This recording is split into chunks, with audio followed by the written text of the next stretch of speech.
गलद्दानगण्डं मिलद्भृङ्गखण्डं चलच्चारुशुण्डं जगत्त्राणशौण्डं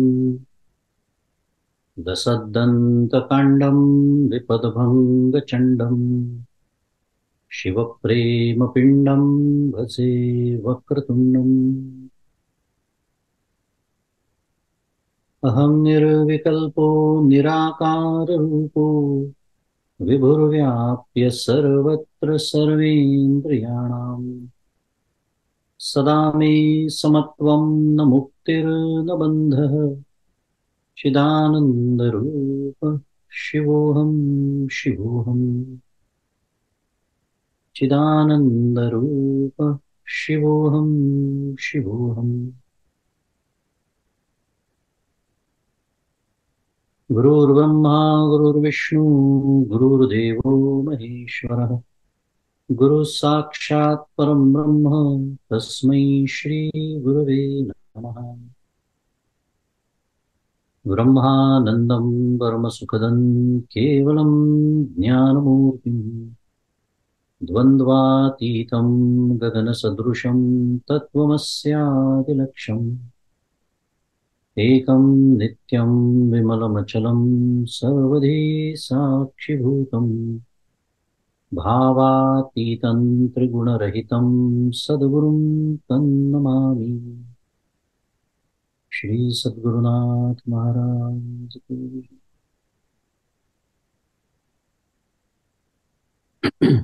एक 2 मिनिट नामस्मरण करूया। जय जय रघुवीर समर्थ श्री राम जय राम जय जय राम श्री राम जय राम जय जय राम श्री राम जय राम जय जय राम श्री राम जय राम जय जय राम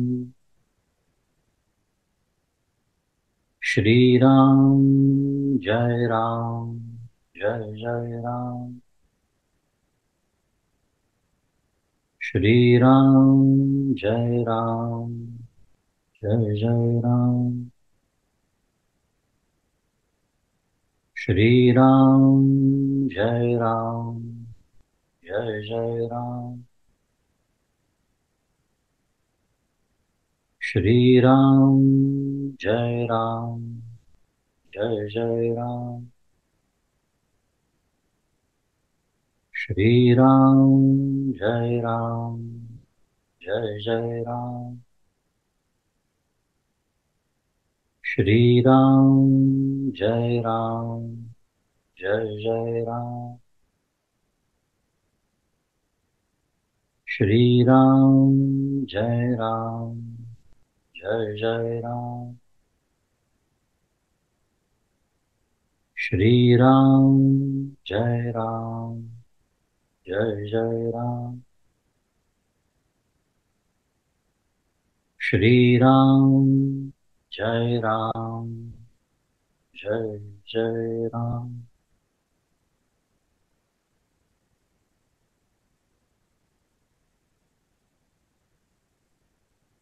प्रभु श्री रामचंद्र भगवान की जय। श्री सद्गुरुनाथ महाराज की जय। जय जय रघुवीर समर्थ।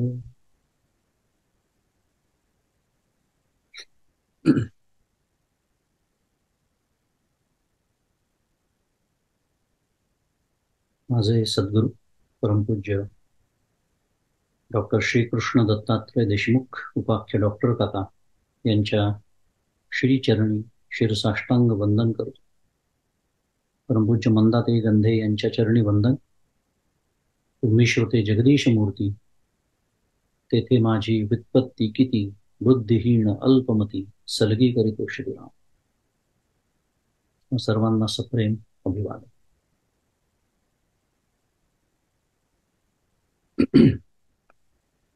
विवेक चुडामणी असा हा एक अप्रतिम ग्रंथ आपला आपण अभ्यासतो आहोत. आपण त्याला प्रकरण ग्रंथ असं म्हटलं.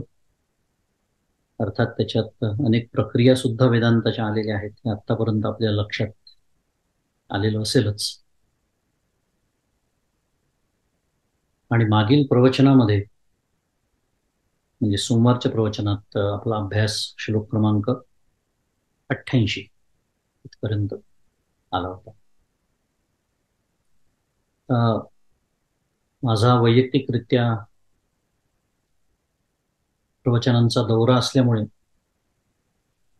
मी 58व्या श्लोकानंतर आता प्रथमच पुन्हा एकदा या एका जो एक खंड पडला म्हणूया त्याच्यात सहभागी होतोय.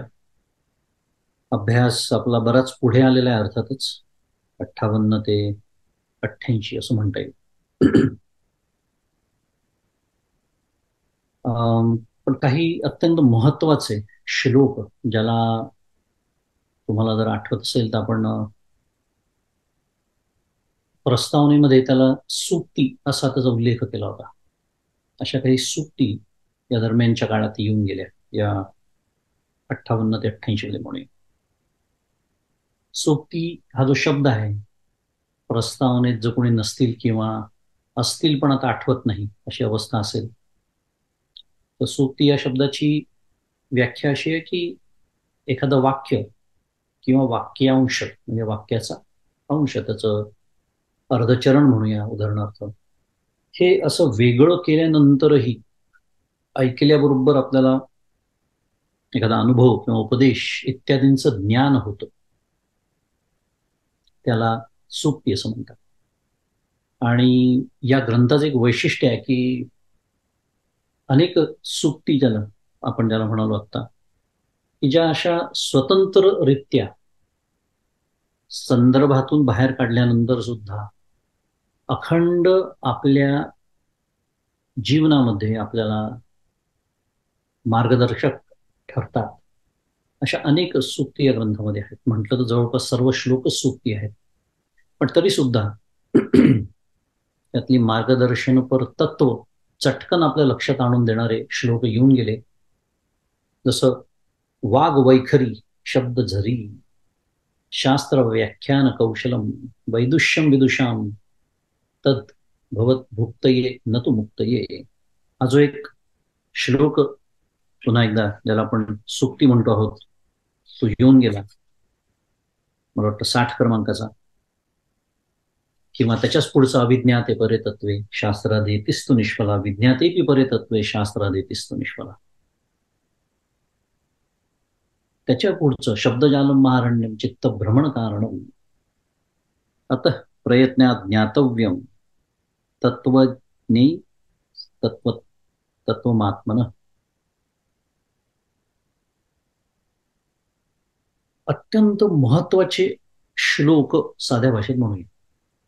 आता हे सूक्ती आणि त्याच्या व्याख्या हे सगळं सोडून देऊ. त्याचा अर्थ आपल्याला एकच करून घ्यायचा आहे की हे श्लोक असे टिपून ठेवावे, लिहून ठेवावे, शक्य असेल तर अखंड आपल्या दृष्टीसमोर ते श्लोक कसे राहतील याची व्यवस्था आपापल्या पद्धतीप्रमाणे ती करावी. पद्धत सांगण्याची काही गरज नाही, आपण सर्व शहाणे आहोत. पण हा त्याचा उपयोग आहे, कारण अभ्यास झालेला आहे, मला त्याच्यावर फार वेळ नाही घालवायचा. पण जर आचार्य म्हणत असतील शब्दजालम महारण्यम चित्त भ्रमण कारण, तर शब्दज्ञानाचं किती मोठं भूत माझ्या डोक्यावर मी बसवून घ्यावं हा एक फार मोठा प्रश्न. पण कोण म्हणत आहे त्यालाही फार महत्व. आचार्यांची कथा कदाचित तुम्ही ऐकली असेल, कदाचित ती झाली पण असेल, पण सांगून टाकतो पुन्हा एकदा, झाली असेल निरुक्ती म्हणूया. की एकदा आचार्यांनी पाठ घेतला, अत्यंत अतिशय उत्तम, नेहमीप्रमाणे त्यांच्या शिष्यांना अतिशय आपल्या सद्गुरूंचा अभिमान वाटला. स्वाभाविकच आहे, कोणालाही वाटलं असतं. आपले सद्गुरू किती ज्ञानी आहेत.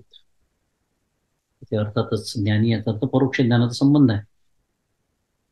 की आचार्यांच्या लक्षात आलं, माझ्यासारखा असता म्हणलं तो वा वा किती छान, असंच चालू द्या असं मी तरी म्हटलं असतं, पण ते आचार्य होते.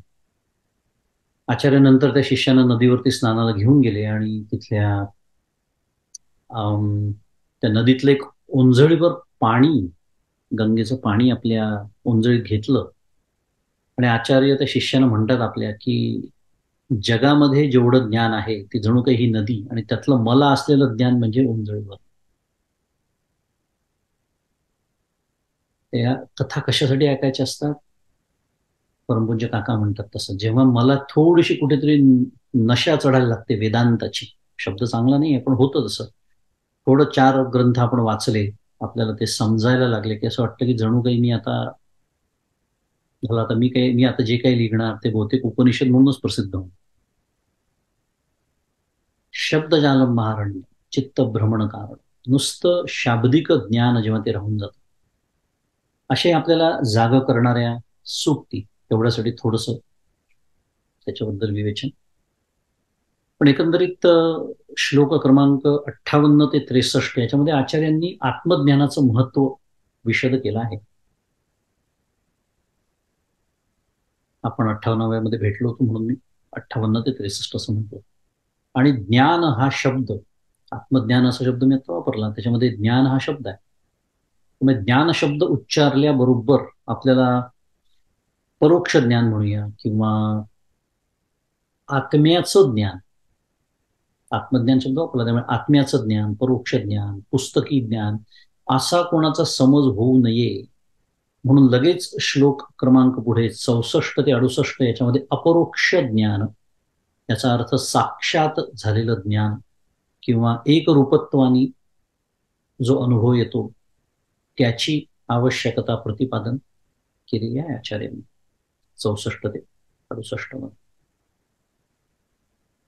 थोडक्यात आपण जे बघतो की ब्रह्मज्ञान हा केवळ शब्द पांडित्याचा विषय नसून द्वैताचा संपूर्ण लय होऊन तिथे वस्तुभान असा शब्द वापरला होता की भान गेलं पाहिजे जगताचं. थोडक्यात त्याचा अर्थ असा आहे की द्वैताचा लय किंवा बाध, दोन शब्द वेगळे आहेत पण महत्वाचे आहेत. आता आपल्याला त्याच्यात फार खोल जाता येणार नाही, कधीतरी विषय तो घेईल. पण लय होऊन म्हणा किंवा बाध होऊन म्हणा, आत्मस्वरूपाचा यथार्थ अनुभव आल्याशिवाय नुसतं शब्दज्ञान व्यर्थ आहे. आपला मुख्य विषय तो सुरू आहे. मुख्य आपल्या अंतःकरणात आपल्याला ठसवायचं आहे. मग शब्दज्ञान मग करून घेऊ नये का? अर्थातच असं सांगणं सुरू नाहीये, नाही तर हा एवढा मोठा ग्रंथ आचार्यांनी लिहिला नसता, आपणही त्याचा अभ्यास केला नसता. पण नेहमीच आपण एक वाक्य बोलतो, नेसेसरी बट नॉट सफिशियंट,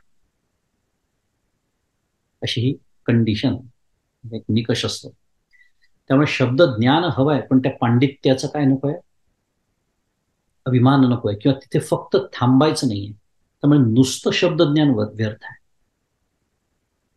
परंतु जर आचार्य जे 64 आणि 68, आपण 64 ते 68 असा जो श्लोकांचा एक गट आपण बोलतो आहोत ज्याच्याबद्दल, त्याच्यामध्ये ज्या अपरोक्ष ज्ञानाचा आचार्य उल्लेख करतात, त्याचं प्रतिपादन करतात, असा अपरोक्ष ज्ञान झालेला जर कोणी महात्मा असेल आणि तो जर काही बोलायला लागला तर कदाचित कदाचित कदाचित असेलच असं नाही, पण कदाचित त्या महात्म्याचं बोलणं फार पांडित्यपूर्ण नसेल, पण त्याला महात्मा म्हणण्याचं कारणच असं आहे की त्याला अपरोक्ष ज्ञान झालेलं आहे, तो जीवनमुक्त आहे. त्याचं वर्णन करताना माऊली 18व्या अध्यायात म्हणते की तयाचे बिसाट शब्द सुखे म्हणू येती वेद, सदेह सच्चिदानंद का नोहावेत. प्रश्न विचारते माऊली. त्या अशा ओव्या ज्या असतात ना मार्मिक, त्या याच्यासाठी महत्वाच्या असतात की महत्व कशाला आहे, महत्व कशाला. तयाचे बिसाट शब्द म्हणजे प्रत्यक्ष ज्ञान झाल्यानंतर, एकरूपता आल्यानंतर, अपरोक्षानुभूती झाल्यानंतर त्यांचे स्वैर उच्चारले, त्या महात्म्याच्या तोंडून असे स्वैर शब्द जरी उच्चारले गेले तरी त्यांना खुशाल वेद म्हणता येईल. कोण म्हणतात असं? ज्ञानेश्वर महाराज म्हणतात. म्हणून संतांच्या बाबतीत एक वाक्य आहे, सहज बोलणे हितोपदेश. अगदी सहज असतं, सहज. परमपूज्य मंदाताई, परमपूज्य काका, आता मला हे माहिती असलेले, म्हणून तुम्हाला कोणी माहिती असतील संत सद्गुरू, त्यांच्या तुम्ही सहवासात राहिलं की सगळे अनुभव येतात. सहज वाक्य त्यांच्या तोंडात मुखातून निघून जातात, पण आपलं कल्याण करून जातात. जर ते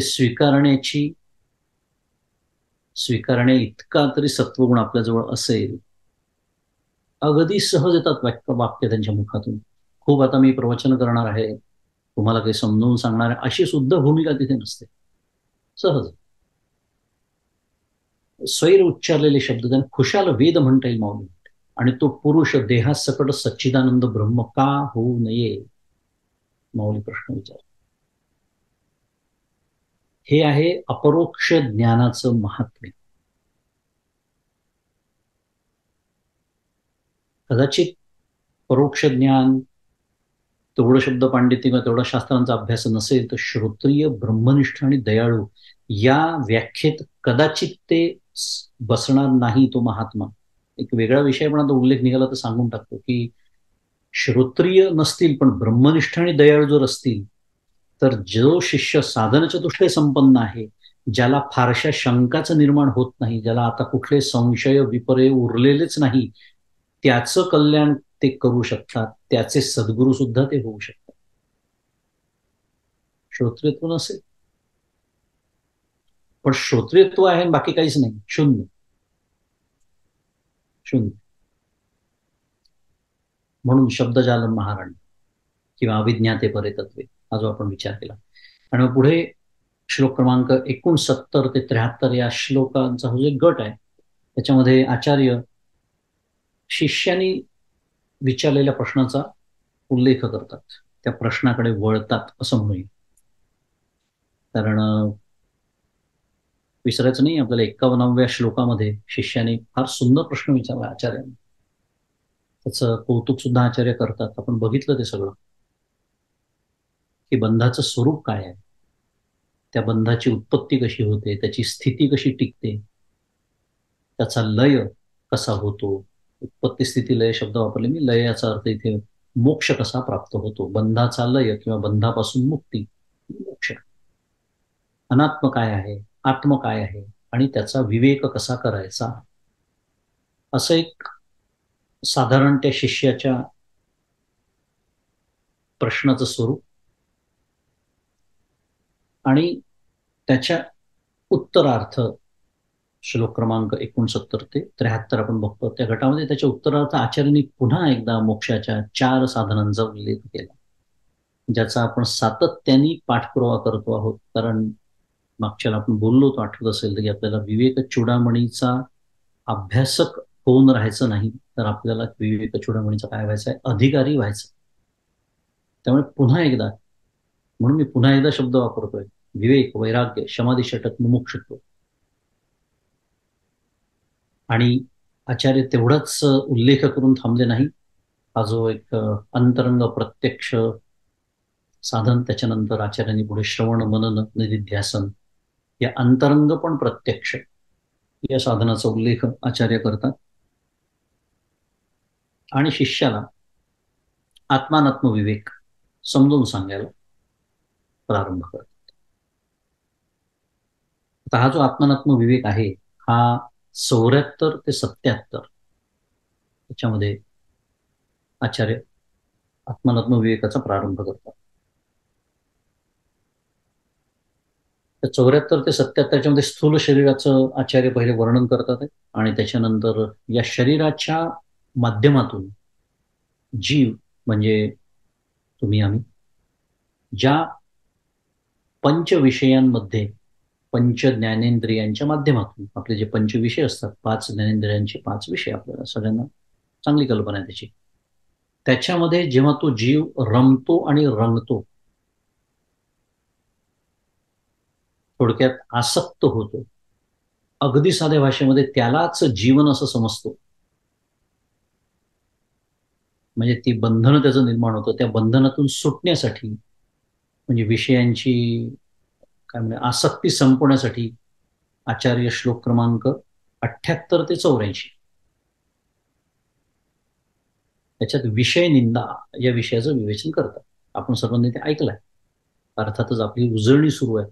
पण एक साधारण उजळणीचा हा एक फायदा असतो, की कधी-कधी आपण त्या तपशिलामध्ये हरवून जातो.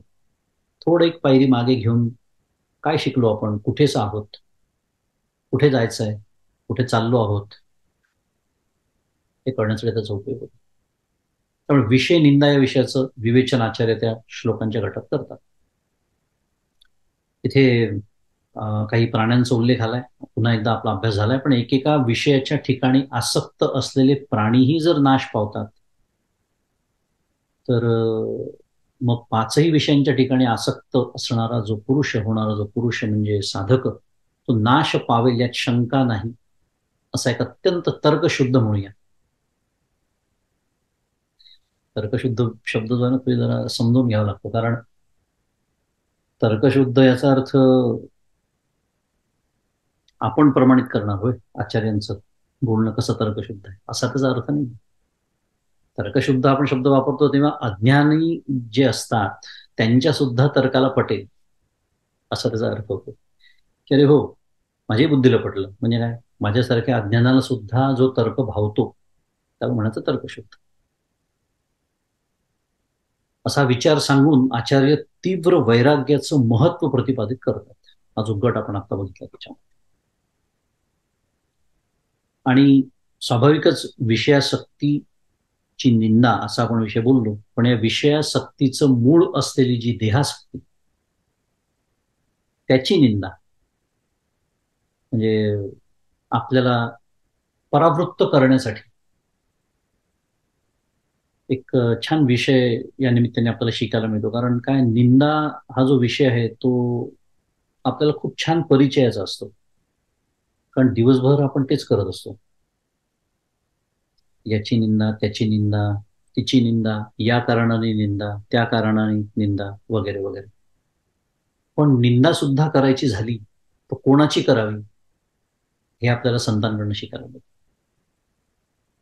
आचार्य येथे विषयासक्तीची निंदा करतात, देहासक्तीची निंदा करतात आहेत. हे फार याच्यातनं आपल्याला शिकायला मिळतं.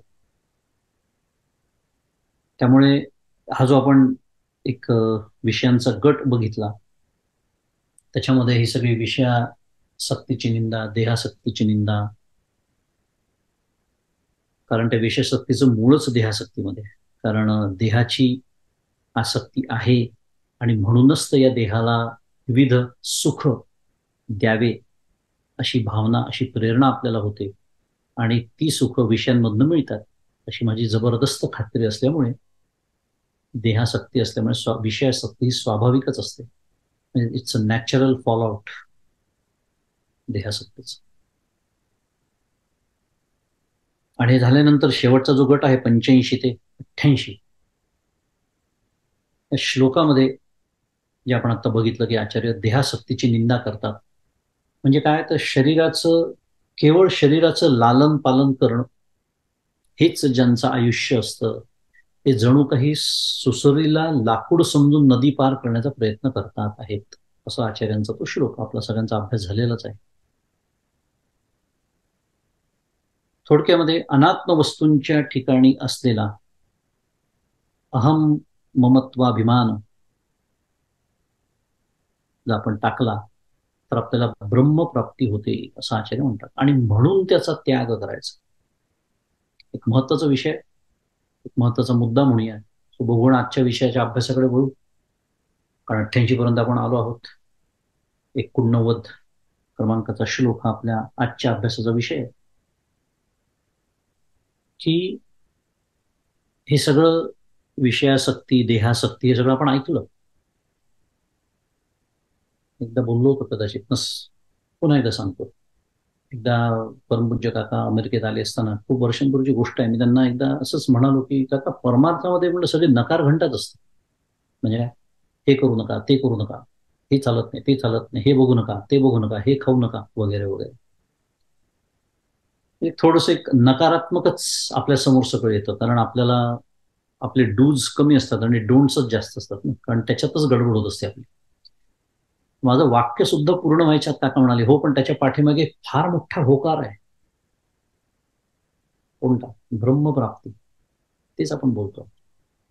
ते कशासाठी? जर हे सगळं करत असताना साधना काळामध्ये जर आपल्याला कुठे थोडंसं असं नैराश्य यायला लागेल, कारण एक काठ तर सोडलेला आहे विषयासक्तीचा, देहासक्तीचा. म्हणूया एखादा तो प्रामाणिक साधक असतो, त्याचे प्रयत्न सुरू असतात आणि येतो एक असा काळ प्रत्येक साधकाच्या जीवनात. तो कधी छोटा असेल, मोठा असेल, पण तो येतो जो प्रामाणिकपणे साधन करण्याचा प्रयत्न करतोय. जो आपला नेहमीचा जो मार्ग आहे विषयासक्तीचा, देहासक्तीचा, तो सोडून अनात्माचा मार्ग सोडून आत्म्याचा जो मार्ग आहे त्याच्यावर येण्याचा प्रयत्न करतोय. तो मार्ग बदलताना जो खडखडाट होतो, त्या काळामध्ये असे विचार येऊ शकतात. म्हणून त्याच्या पाठीमागे फार मोठा होकार आहे. ब्रह्मप्राप्ती, आनंद प्राप्ती, हे सदैव लक्षात ठेवायचं. अजून नसेल मला प्राप्ती झाली, पण असं वाटू शकतं की अरे, जी काही थोडंफार फुटकळ का सुख होईना ती मिळायची त्या विषयातून, ती पण सोडतोय. आणि जे मुख्य सुख, ज्याला आनंद म्हणतात, कारण समर्थांनी सांगून ठेवलंय, विषय जनित सुखे सौख्य होणार नाही. तर मला जर सौख्य म्हणजे सुखरूपता हवी असेल, ते विषय जनित सुख सोडणंच भाग आहे. हे सगळं असं छान लक्षात ठेवून म्हणून त्याचा त्याग करायचा. मी तेवढ्यासाठी थांबलो की महत्वाचा मुद्दा याच्यासाठी की परमार्थ, आपण ज्याला परमार्थ म्हणतो, ते करून मी काय गमावणार, मी काय कमावणार आहे आणि ते न करता काय गमावणार आहे, हे स्पष्ट चित्र आपल्या मनामध्ये असलं पाहिजे. इतरांचा विचार सोडून देऊ की जे नास्तिक आहेत त्यांना परमार्थाशी काही घेणं देणं नाही, ते काय गमवत, ते काय गमवत आहेत हा विचार करण्यापेक्षा, जर मी ते नाही केलं, मी ते ज्या तीव्रतेने करायला हवंय, मी ते ज्या वेगाने करायला हवंय, ते जर मी नाही केलं तर मी काय गमावणार आहे आणि केल्यास काय कमावणार आहे. कारण जर तो पुरुष प्रयत्न असेल तर कमाई होणारच आहे. एकही गोष्ट या क्षेत्रात केलेली वाया जात नाही. मोठं वचन आपल्याला भगवंतांचं वचन आहे 6व्या अध्यायात. त्याचं पुन्हा एकदा स्मरण असावं म्हणून.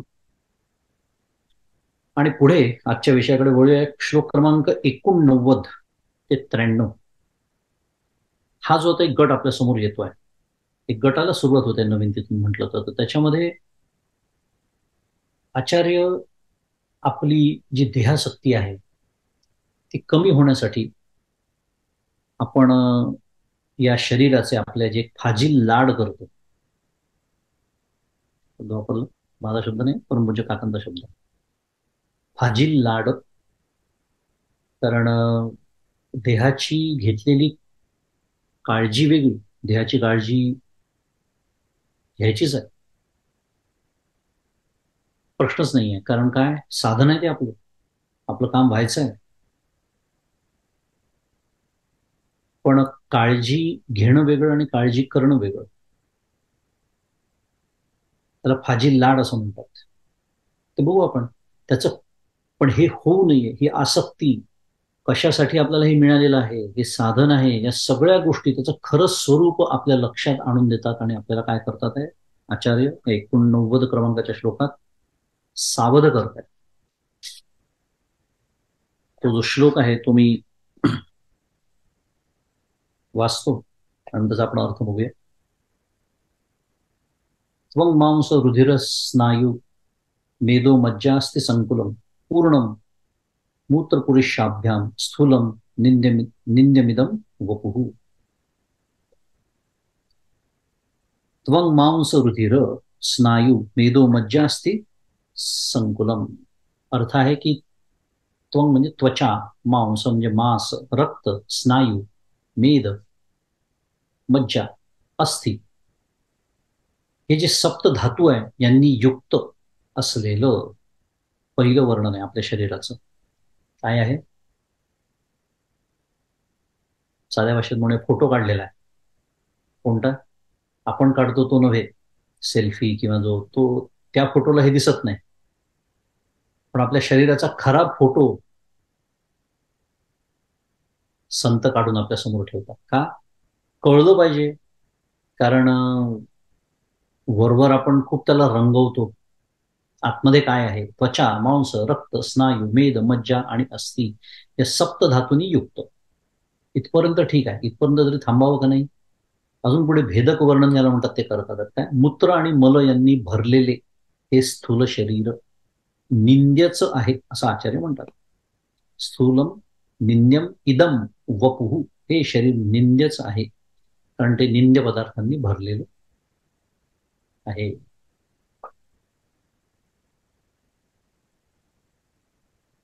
कसं वाटतं ना आपल्या देहाला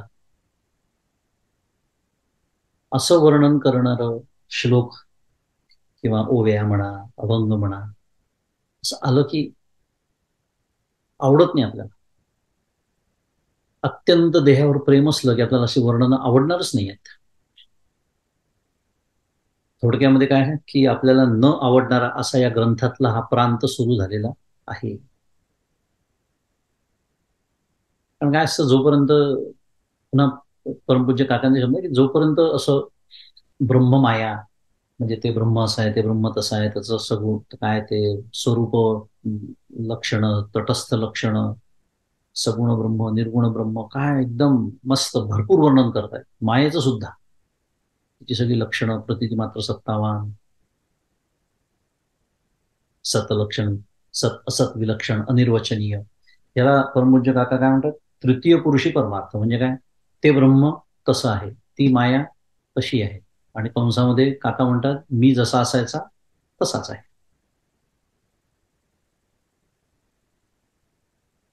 त्याला म्हणायचं तृतीय पुरुषी परमार्थ, किंवा परोक्ष अपरोक्ष ज्ञान वगैरे आपण सगळी ती वर्णन ऐकली. असं एक द्वितीय पुरुषी परमार्थ सुरू असतो की थोडासा माझ्याशी संबंध येतो, नाही म्हणते, कारण ते परोक्ष ज्ञान मला प्राप्त करून घ्यायचं आहे, अपरोक्षही मलाच प्राप्त करून घ्यायचं आहे, अशा पद्धतीचं वर्णनही ठीक आहे, आपण चालवून घेतो. म्हणजे अगदी तोपर्यंत सुद्धा माझी काही हरकत नसते. माझी फजिती सांगतो, सगळ्यांबद्दल कशाला बोला, माझी फजिती काय ती सांगतो. की असं जेव्हा अभ्यास सुरू असतो तोपर्यंत छान वाटतं, काही हरकत नाही, चालू दे. कारण तसंही परमपूज्य काका म्हणतात की वेदांतामध्ये बुद्धीची रग जिरवण्याचं सामर्थ्य असतं. त्यामुळे असं आव्हानात्मक काही आलं, न कळणारं, त्याच्यावर खूप विचार करावा लागतोय, क्लिष्ट आवडतं, आव्हान वाटतं थोडंसं त्याच्यात. पण माझे जे अत्यंत प्रिय गोष्टी आहेत, कोणता एक विषय, विषयाच्या निमित्ताने हे जग, आणि ज्या या जगातले विषय ज्या माध्यमातून भोगायचे तो हा देह, हे माझे अत्यंत आवडीचे विषय आहेत. त्यांची निंदा केलेली मला आवडत नाही.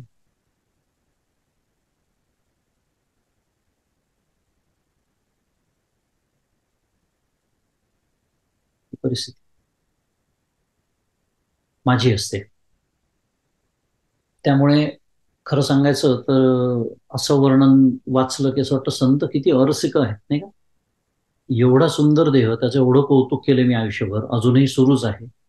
अजूनही मी काय म्हणतात त्याला, सजवतो आहे, नटवतो आहे, मिरवतो आहे. आणि हे असं वर्णन करतात हो.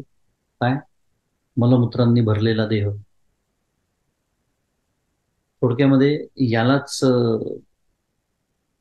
पूज्य काका, पूज्य काका न परवडणारा परमार्थ असं म्हणतात. न परवडणारा परमार्थ. आतापर्यंत आवडणारा परमार्थ होता, सगळं छान, परवडणारा पण होता, आवडणारा असेल का नाही माहित नाही, पण निदान परवडणारा नक्की होता. ते ब्रह्म असं आहे, ती माया तशी आहे, परोक्ष परोक्ष सगळं छान एकदम. आता जेव्हा निंदा सुरू झाली, ज्या गोष्टी मला आवडतात, विषय, देह, आता न परवडणारा प्रांत सुरू,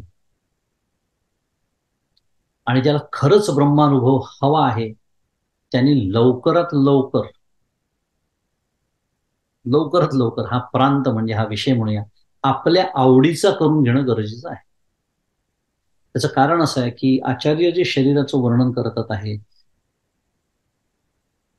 ते काही असत्य नाही, ते सत्यच आहे. माझं लक्ष त्याकडे जात नाही, माझं लक्ष त्याच्याकडे जात नाही. कारण काय, वरती एक छान शुद्ध मराठीमध्ये कव्हर घातलेला आहे, त्वचा नावाचं. असतं ना, आतमध्ये काही असं तरी वर्ण एक छान असं गिफ्ट आपण कोणाला तरी देतो, छान वर्ण कव्हर घालायचं असतं त्याला. प्रापंचिक भाषेमध्ये खपवा खपवी बिझनेस असं म्हणतात. म्हणजे काय, आपल्याकडे आलेलं आपल्याला नको असलेलं दुसऱ्याला द्यायचं असतं. मग त्याच्यावरती एक छान सुंदर असं एक त्याला वेष्टन घालायचं, शुद्ध मराठीत त्याला कव्हर असं म्हणतात. त्याच्यावर एक सुंदर असं रिबीन वगैरे लावायची. घेणाऱ्याला वाटलं पाहिजे बापरे कायच दिलाय. हे जसं असावं की आतमध्ये फारसं काही मौल्यवान काही नाही, पण वरती कव्हर छान, तसा आपला हा देह. आणि महत्वाचं एक आपल्याला याच्यात समजून हे घ्यायचं आहे या श्लोकाच्या निमित्ताने, की शरीराला दोष देणं हा मुख्य उद्देश नाही, संतांचाही नाही. पण त्याचं स्वरूप लक्षात आणून देऊन त्याच्याबद्दल जे आपल्याला एक अवास्तव प्रेम असतं, ज्याला आसक्ती असं म्हणतात, ज्या आसक्तीतून मला हा देह सजवावा असं वाटतं. परमपूज्य काकांकडून मी शिकलो की सजवणं एवढं बोलून सोडून द्यायचं आहे आपल्याला. कारण ज्याचे त्याचे सजवण्याचे विषय माध्यम उगीच ब्युटी पार्लरचं वर्णन करण्याची गरज नाही. पण सुज्ञास अधिक बोलणे न लगे. सगळेजण आपण सुज्ञ आहोत, आपल्याला कळत आहे शरीराला सजवणं म्हणजे काय, नटवणं म्हणजे काय, मिरवणं म्हणजे काय. ह्या ज्या एक प्रवृत्ती आहेत त्या हळूहळू कमी व्हायला हव्यात. हा त्याच्या मागचा उद्देश असतो. आपण जे बघतोय की देहाला दोष देणं हा नाही उद्देश, पण त्याचं खरं स्वरूप समजावून सांगणं की काय आहे. पहिली गोष्ट सत्य काय आहे, जणू काही आपल्याला माहितीच नाही अशातला भाग नाही येतो. पण त्याच्याकडे आपण काय म्हणे सोयीस्कररित्या दुर्लक्ष केलेलं असतं. आणि मला आवडणारा जो भाग सजवणं, मिरवणं, नटणं, मुरडणं, म्हणजे ज्या कारणासाठी मला हे शरीर प्राप्त झालेलं आहे त्याकरताच आपण ते वापरतो आहे की नाही याचं भान सदैव आपल्याला ठेवता येणं हा अशा श्लोकांचा उद्देश असतो. त्यामुळे फार वाईट वाटण्याची सुद्धा गरज नाही हा श्लोक वाचल्यानंतर. कारण पहिली गोष्ट आपण मगाशीच बोललो की ते सत्य आहे, खरोखर देहाचे स्वरूप आहे. डॉक्टर लोकांना हे फार चांगलं माहिती असतं, कारण ते रोजच बघत असतात. पण त्या डॉक्टर लोकांची पण गंमत असते, त्यांना दुसऱ्याच्या देहाचे बघून सुद्धा आपल्याही देहात तेच आहे हे माहीत असून सुद्धा. आता कल्पना करा सगळे डॉक्टर जीवनमुक्तच झाले असते. नाही होत, नाही होत. उलट अनुभव असा आहे की एखादा शल्य विशारद असेल, त्याला शुद्ध मराठीत हे म्हणतात सर्जन म्हणतात, तर तो करत असेल शल्य चिकित्सा म्हणजे ऑपरेशन, तर स्वतःचा जो कोणी असेल नातेवाईक, स्वतःच प्रिय व्यक्ती त्या तिथे ऑपरेशन टेबलवरती, तर त्या डॉक्टरला ते ऑपरेशन शक्यतो करू दिल्या जात नाही अशी मेडिकल प्रॅक्टिसमध्ये. का? कारण आसक्ती आहे. आसक्तीमुळे काही चुका होऊ शकतात. मुद्दा काय सुरू आहे माझा, की दुसऱ्याच्या देहाचं ऑपरेशन करत असताना त्याच्या आतलं सगळं जे वर्णन इथे आलंय ते सगळं रोज बघायला मिळतंय त्या डॉक्टरला. तरी सुद्धा जेव्हा आपली प्रिय व्यक्ती असते किंवा स्वतःचा देह असतो तेव्हा इतकं कळून सुद्धा आसक्ती जात नाही. हा उद्देश आहे या श्लोकांचा, की ज्या कारणासाठी आपल्याला हे शरीर प्राप्त झालेलं आहे त्याच्यासाठी आपण वापरतो आहे की नाही याचं भान मला सदैव राहिलं पाहिजे. हे एक मला दिलेलं उत्कृष्ट साधन आहे भगवंतानी, त्याच्यासाठी मला हा देह वापरायचा आहे. आणि म्हणून ही जी दोषदृष्टी म्हणतात त्याला शास्त्रीय भाषेमध्ये, ही जी दोषदृष्टीने जे वर्णन आचार्यांनी या श्लोकामध्ये केलेलं आहे ते मला त्या देहाबद्दल वैराग्य प्राप्त व्हावं ह्या करता आहे. त्यामुळे देहाला दोष देणं, देहामध्ये दोष पाहणं हे कशासाठी सुरू आहे हे महत्वाचं आहे. देहात दोष पाहणं हा मुख्य उद्देश नाही, ते सुद्धा साधनच आहे. शेवटी मुख्य उद्देश आहे मला त्याचं वैराग्य. आणि म्हणून तर समर्थ म्हणतात की अस्थिमांसाचे शरीर त्यामध्ये गुणप्रकार शरीरासारखे यंत्र आणिक नाही. समर्थ त्याच देहाचं वर्णन करतात आहे आणि हेच शब्द वापरतात आहे. महत्वाचं काय, अस्थिमांसाचे शरीर. आचार्याने तेच तर म्हणलंय, त्वंग मांस रुधिर स्नायू मेदो मज्जास्ती संकुलम. एवढा मोठा शब्द आहे कारण 7ही धातूंचं वर्णन. अस्थिमांसाचे शरीर त्यामध्ये गुणप्रकार समर्थ म्हणतात. आणि शरीरासारखे यंत्र आणिक नाही. म्हणून मी मगाशी म्हणालो की हा उद्देश आहे की शरीर जरी आपलं अस्थिमांसाचं असलं तरी त्याच्यामध्ये कित्येक प्रकार आहेत. उदाहरणार्थ मनुष्य आहे, मनुष्येतर प्राणी आहेत, मनुष्यांमध्ये सुद्धा प्रकार आहेत, अनेक प्रकारच्या क्षमता आहेत. थोडक्यामध्ये शरीरासारखं अद्भुत यंत्र या जगात दुसरं मिळणार नाही. म्हणजे वरवर पाहता विरोधाभास वाटू शकतो या दोन विचारांमध्ये. कारण समर्थ या देहाचं महत्व विशद करतायत, आचार्य या देहाची निंदा करतात. पण हा विरोधाभास नाही हे जेव्हा आपल्याला कळेल तेव्हा या श्लोकाचा उद्देश आपल्याला कळेल. नाही तर नुसतं हे वाचून आपल्याला पुढे जाता येऊ शकतं. अस्थिमांसाचं शरीर आहे, ठीक आहे, पण तसं नाहीये. अत्यंत काय म्हणूया त्याला, अद्भुत यंत्र म्हणतात असं. आणि आपल्याला माहिती आहे आजचं आधुनिक विज्ञान सुद्धा आपल्याला ते सांगताय की खरोखर अद्भुत असं यंत्र आहे. कारण सेल्फ हिलिंग याला म्हणतात. तो एक वेगळा विषय सुरू होऊन जाईल, पण एक यंत्रच आहे ते. कारण परमपूज्य काका सुद्धा म्हणतात की तो डॉक्टर ऑपरेशन करतो आणि काय तो स्टिचेस शिवतो, ते स्टिचेस घालतो. हिलिंग याला म्हणतात. ते भरून ती जखम कोण आणतं, कोण करतं या गोष्टी. अतिशय अद्भुत यंत्र आहे. आणि हे यंत्र हा शब्द समर्थांनी त्या काळी वापरला. कल्पना करा. सांगण्याचा उद्देश काय सुरू आहे की नराचा नारायण होण्याची व्यवस्था याच देहाचं वर्णन ज्याच्यामध्ये आपण दोष शोधतो आहोत. कारण काय, पुन्हा उद्देश काय, त्याची आसक्ती कमी व्हावी. पण सामर्थ्याच्या दृष्टीने जो विचार केला, क्षमतेच्या दृष्टीने जो विचार केला, तर हाच फक्त देह आहे की त्याच्यामध्ये नराचा नारायण, नरदेह ही व्यवस्था या देहात आहे. आणि म्हणून समर्थ धन्य धन्य हा नरदेहो, येथील अपूर्वता पाहो.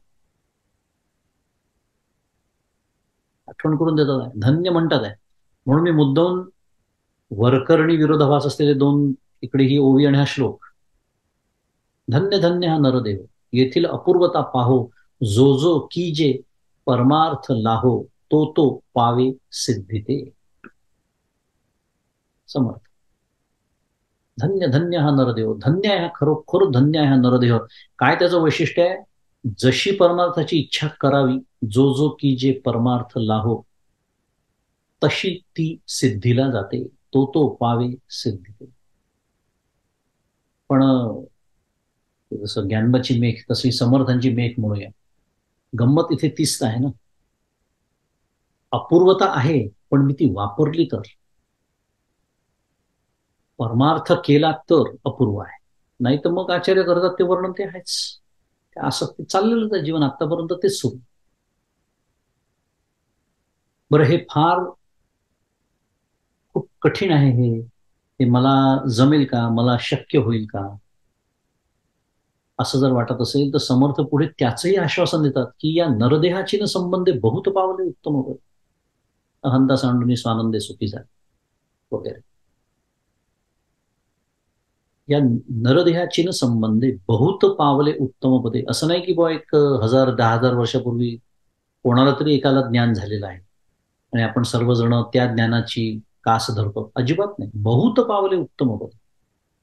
पण बहुत म्हणजे कोण, बहुत म्हणजे शेवटी बहुत सुद्धा शब्द सापेक्षतेनेच घ्यावा लागतो. कारण मनुष्याणम सहस्रेषु कश्चित यत ते सिद्ध येईल, माहिती आहे आपल्याला. पण जर मला याचं महत्व कळलं, आता करायचं काय, या देहापासची आसक्ती कमी करायची. आणि त्याच्यासाठी आचार्यांचा हा 89 क्रमांकाचा श्लोक आपल्या कामात. पण आसक्ती जर कमी करता आली, हा देह ज्या कामासाठी मला दिलेला आहे भगवंतानी, ते एक असतं. जाऊ दे तो विषय, काका म्हणतात जसं की ज्या अर्थी दिलेला आहे त्या अर्थी नेणार आहे वगैरे, तो विषय बघूया नंतर कधीतरी. पण ज्या कामासाठी मला तो मिळालेला आहे त्या कामासाठी वापरणं, आणि त्या कामासाठी वापरण्यासाठी तो तसा वापरता यावा, म्हणजे परमार्थासाठी त्याची आसक्ती कमी व्हावी, म्हणून अशा दोष दृष्टीने या देहाकडे बघायचं असतं. आणि त्याच्यासाठी संत बऱ्याच वेळा देहाची निंदा जी करतात ना, ते त्याच्यासाठी करतात. आपण आठवत असेल तर बघितलं होतं आधी एकदा की वैराग्य प्राप्तीच्या ज्या एक काही पद्धती आहेत त्याच्यामध्ये अशुचित्व, दोषदृष्टी म्हणजे अशुचित्व, त्याला दुसरा शब्द अशुचित्व, साधनाधीनत्व, सातिशयत्व, असे 3 शब्द आहेत. या तिन्ही पद्धतीने आपण जेव्हा विषयाकडे, आता इथे शरीर हाच विषय आहे, देहाकडे बघू शकतो. आणि त्याच पद्धतीने आचार्यांनी इथे वर्णन केलं. पुढच्या श्लोकाकडे जाऊया. श्लोक क्रमांक 90. श्लोक वाचतो मी. पंचीकृतेभ्यो भूतेभ्य स्थूलेभ्य पूर्वकर्मणा समुत्पन्नमिदं स्थूलम भोगायतनमात्मनः अवस्था जागरस्तस्य स्थूलार्थानुभवो यतः. पंचीकृतेभ्यो भूतेभ्य म्हणजे पंचीकृत, पूर्वी जे एक आपला अभ्यास झालाय, पूर्वी वर्णन येऊन गेलं, मला वाटतं झाला असेल अभ्यासाचा सविस्तर पंचीकरणाचा, की पूर्वीच्या पद्धतीचे सगळं पंचीकरणाचं शास्त्र आपण बघितलं की 5 महाभूत एका विशिष्ट प्रमाणामध्ये एकमेकांमध्ये मिसळतात. तर त्या अशा पंचीकृत झालेल्या स्थूल भूतांपासून, कारण पंचीकृत होण्याच्या आधी त्याच पंचमहाभूतांना तन्मात्रा असं म्हणतात. 7व्या अध्यायामध्ये सुंदर वर्णन आहे सगळं. परा अपरा प्रकृती कशी निर्माण झाली वगैरे. तन्मात्रा म्हणतात.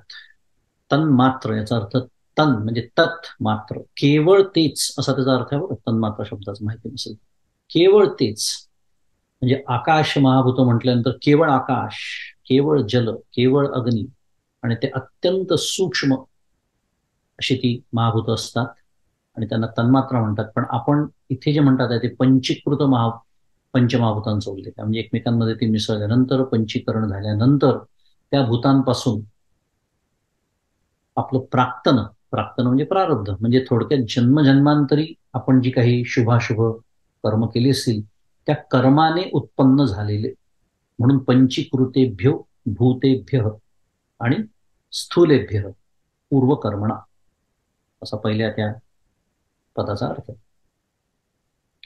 पुढे समुत्पन्नमिदं स्थूलम भोगायतनमात्मनः. हे जे कर्माने उत्पन्न झालेलं जे आपलं शरीर, जीवात्म्याचं जे शरीर, ते जीवात्म्याचं सुखदुःख भोगण्याचं स्थान हे स्थूल शरीर आहे. भोगायतन आत्मना अवस्था जागर तस्य स्थूलाथानुभव यतः. म्हणजे त्या स्थूल देहाभिमानी जो जीव आहे त्याची जागृती ही अवस्था आहे.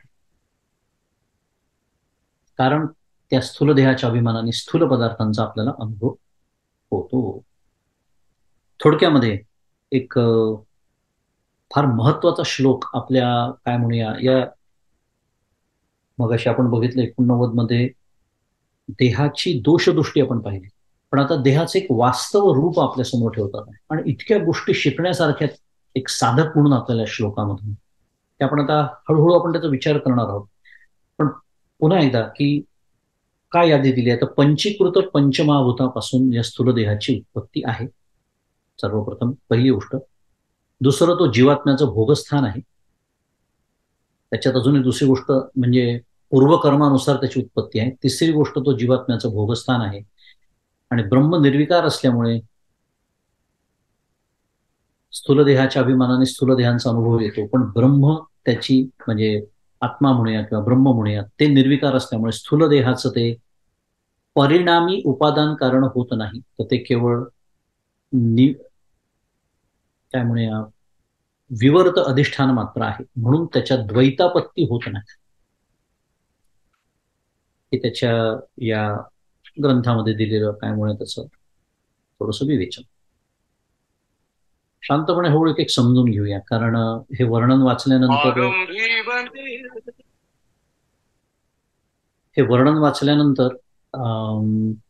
हे काय द्वैताचं वर्णन सुरू आहे का, द्वैत स्वीकारून बोलणं चाललंय का, अशी शंका येऊ नये म्हणून तिथल्या तिथे त्यांनी काय म्हणूया त्याचं स्पष्टीकरण दिलेलं. पण शांतपणे करूया विचार. आज नाही पूर्ण झाला, कदाचित होणार नाही उरलेल्या वेळात, पण महत्वाचा श्लोक आहे, घाई करण्याची काही गरज नाही. आणि पुढे आपण त्याचा विचार सुरू ठेवू. पहिली गोष्ट या देहाचं वर्णन करताना म्हणतात आहे की पंचीकृत स्थूलभूतांपासून, पंचमाभूतांपासून हा देह निर्माण झाला. आता त्याचा विचार बऱ्यापैकी करून आपला झालेला आहे, त्यामुळे या मुद्द्याचा फारसा विचार करण्याची गरज नाही. पण जन्मांतरी केलेल्या कर्माने उत्पन्न तो होतो. पंचीकृतेभ्यो भूतेभ्य स्थूलेभ्य पूर्वकर्मणा. हा जो पूर्वकर्मणा शब्द आहे तो अत्यंत महत्वाचा आहे. आणि हेच मी जे म्हणालो की एक साधक म्हणून आपल्याला खूप त्यातनं शिकायला मिळतं. आपल्या सर्वांना माहिती आहे की मनुष्य देह आपल्याला कधी प्राप्त होतो. एक नैष्कर्म सिद्धीमध्ये पण श्लोक आहे त्या अर्थाचा की शुभैही प्राप्नोती देवत्व. काय म्हणतात आहे, नैष्कर्म सिद्धी आपल्याला माहिती आहे, अप्रतिम ग्रंथ सुरेश्वराचार्य. शुभैही प्राप्नोती देवत्व निषिद्धै नारकीम गती उभाभ्याम पुण्य पापाभ्याम मनुष्यम लभते वशः. श्लोक आहे. सुरेश्वराचार्य म्हणतात आहे नैष्कर्म सिद्धीमध्ये की शुभैही प्राप्नोती देवत्व, म्हणजे काय, पुण्यकर्माने काय होतं, देवाचं शरीर प्राप्त. म्हणजे काय म्हणूया, वरच्या योनीला तो जीव जातो असं म्हणूया. त्याचप्रमाणे निषिद्धैर नारकीम गती. पापाने काय होतं, निषिद्ध कर्म आपण जेव्हा करतो, अधर्माचं कर्म करतो, तेव्हा काय होतं, नरकाची प्राप्ती होते. दुसऱ्या भाषेमध्ये खालच्या योनींमध्ये जन्म मिळतो. पण उभाभ्याम पुण्य पापाभ्याम दोन्हीही जेव्हा पुण्य आणि पाप समान होतं त्या स्थितीत काय होतं, मानुष्यम लभते वश, मनुष्य शरीर या जीवाला प्राप्त होतं. आणि जीवाला सक्तीने त्या त्या गती मिळतात. लभते अवश्य, अवश्य शब्द आहे तिथे, सक्तीने, नो चॉईस, चॉईसलेस एक्झिस्टन्स असा त्याचा अर्थ. त्याच्यामुळे आपल्याला आज जो देह प्राप्त झालेला आहे तो आपल्याला काही कारणाने जरी पसंत नसला, ते नव्हे तो नसतोच. परमपूज्य काका म्हणतात ना, एक एक विधान प्रवचन नेहमीच करतात की इथे बसलेल्या प्रत्येकाला आपला देह काही ना काही कारणाने पसंत नाही. आणि आजता काहीतरी कोणी आक्षेप घेतलेला नाहीये, एवढी वर्ष झाली नाहीये कोणाला. कुठेतरी काहीतरी दोष असतोच, कारण अपूर्णत्व हे जीवाचं स्वरूपच आहे. आपण अपूर्ण आहोत म्हणून तर जी धडपड सुरू आहे जगामध्ये सगळी विषयांमधनं जे काही मिळवण्याची जी धडपड आहे, ती पूर्णतेची धडपड आहे हे सुद्धा आपल्या लक्षात येत नाही. पैशाची अपूर्णता, अनुभवाची अपूर्णता, देहाची अपूर्णता, अनुभवाची अपूर्णता, ज्ञानाची अपूर्णता, सगळी अपूर्णतेचीच धडपड, ती पूर्णत्वाचीच धडपड सुरू. जीव स्वभावता अपूर्णच आहे. मुद्दा एवढाच की पूर्वकर्मणा हा शब्द आचार्यांचा मला असं सांगतोय की माझ्याच पूर्वकर्माने मला हा देह प्राप्त झालेला आहे. मुद्दा तो सुरू होतो. कारण मला विचारलं नव्हतं कोणी जन्माला यायचं आहे का, मला विचारलं नव्हतं कोणी कधी यायचं आहे, कुठे यायचं आहे, कोणत्या आई बाबाच्या पोटी, कोणत्या देशात, केव्हा, काहीही मला विचारलेलं नाही. त्यालाच कर्मविग्रह असं म्हणतात. विग्रह म्हणजे शरीर. आणि त्याच्यातही तो कधी प्राप्त होतो, पाप आणि पुण्य समान झाल्यानंतर. आणि त्याच्यासाठी जो शब्द या श्लोकामध्ये आलेला आहे अत्यंत महत्वाचा, जो कधीही विसरू नये, भोगायतन. आणि त्याचा अर्थच इथे दिलेला आहे. भोगायतन याचा अर्थ काय आहे की जीवात्म्याचं सुख दुःख भोगण्याचं स्थान, आयतन. आयतन शब्दाचा अर्थच आहे. म्हणजे थोडक्यामध्ये सांगायचं झालं तर साडेसाती असणारच आहे. तुम्हाला वाटेल एकदम 7.5 कशी काय उडी मारली. सुख दुःख म्हटल्यानंतर पहिले तेच आठवतं. कारण मी जातो पत्रिका घेऊन, बघावं जरा कधी संपते आहे, कोणत्या राशीला सुरू आहे, माझ्या राशीत कधी येणार किंवा आली असेल तर कधी. मग त्याच्यातही आपण अडीच अडीच अडीच हे सगळे जे प्रकार सुरू असतात, तुम्ही वाटेल ते करा, वाटेल ते 7.5 असणारच आहे. कारण ती येणारच ना, फिरून चक्राकारच गती आहे ती. राशींमधली एक कुठली तरी रास माझी असणारच आहे. त्याचं हे का आहे असं सगळं, याच्या मागचं जे आपण त्याला डिझाईन म्हणूया शुद्ध मराठी, ती रचना परमेश्वराची कशी आहे. ब्रह्मांडाचं सोडून देऊ, आपण पिंडाबद्दल बोलतो आहोत. ह्या शरीरामध्ये हे शरीर मला का प्राप्त झालं हे समजून घेतो आहोत या श्लोकाच्या माध्यमातून. आणि पूर्वकर्मणा आणि जर शुभ आणि पाप आणि पुण्य जर समान झालं असेल तर पुण्याचं फळ सुख, पापाचं फल दुःख हे मिळणारच आहे. तुम्ही देवाची पूजा करा की नका करू, त्याचं नाम घ्या की नका घेऊ. मग प्रश्न असा आहे, तो मग परमार्थ करायचा कशासाठी. येणार ते सगळं तत्वज्ञान पुढे की मिळणारच आहे, पण ते स्वीकारायचं का नाही. हे क्रियमाण कर्म स्वातंत्र्य आम्हाला दिलेलं आहे. आणि ते क्रियमाण कर्म स्वातंत्र्य कसं वापरायचं हे जे शास्त्र शिकवतं त्यालाच अध्यात्मशास्त्र समजतं. प्रारब्ध जरी बलवत्तर असलं, टाळता येण्यासारखं नसलं, त्या प्रारब्धाने सुखदुःखाचे भोग आणून देण्याची जबरदस्ती जरी जीवावर असली तरी ते भोगण्याची जबरदस्ती नाही. That is where the link gets broken. आणि परमार्थ, पूर्ण परमार्थाचा उद्देशच तो आहे. आणि म्हणून विषयासक्ती नको, देहासक्ती नको. मग अशी आपण जे बघत होतो त्याच्या पाठीमागे फार मोठा होकार आहे. आणि म्हणून संतांच्याही जीवनात दुःखाचे प्रसंग असतात.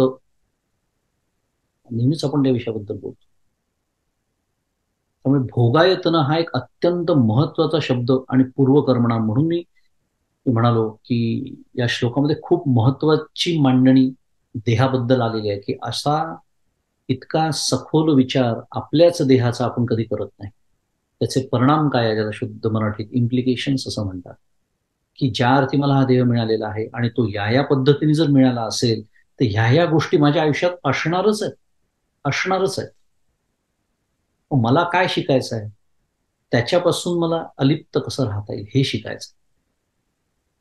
म्हणून मी गमतीने फक्त म्हणालो की 7.5 असणार. कारण 7.5 एक उपलक्षण आहे दुःखाचं म्हणून. त्यामुळे त्या त्या गती आपल्याला मिळणं, त्यातली एक गती आपल्या देहाला, जीवाला मिळालेली आहे. आपण सर्वजण मनुष्य म्हणून जन्माला आलेलो आहोत. आणि आलेलो असल्यामुळे ह्या गोष्टी, आणि मग जी एक धडपड केविलवाणी आपली सुरू असते, अखंड सुरू आहे ती, इतके वर्ष झाले तीच तर सुरू आहे. काय सुख हवं दुःख नको, सुख हवं दुःख नको. हा देह जाता कामा नये. कर्मपूज्यकांना नेहमीच सांगतात, आम्ही खेळून खेळून हारतो, संत न खेळून जिंकतात. कारण या खेळात कोण हारणार आहे ते ठरलेलं आहे.